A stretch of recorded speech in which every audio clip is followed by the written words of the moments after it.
எம்மாடி மருமகளே, மருமகளே. ஐயோ, வேலைக்கு போயிட்டு வந்த கலப்பில் தூங்கிட்டா போல இருக்கே. சரி விடு, எல்லா வேலையும் நம்மளே செய்வோம். தூங்கும்போது கூட எவ்வளோ அழகாக இருக்கா பாரு. எங்கேருந்து தான் என் பையன் பிடிச்சி கட்டிட்டு வந்தானோ, இன்னும் அழகுமா.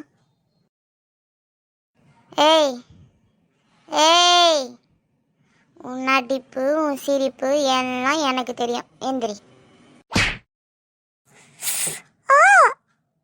கிளவி கண்டுபிடிச்சிட்டாலே. ஏத்தே, நிஜமாவே தூங்கிட்டு தான் இருந்தேன். நானும் உன்ன மாதிரி ஒரு மருமகளாக இருந்துட்டு வந்தவ தான். போ, ஒழுங்கு மரியாதையாக இருந்துக்கணும், சரியா? கிளவி. ஏம்மா என்ன அடி. சரி, போய் இருக்கிற வேலையை பார்ப்போம்.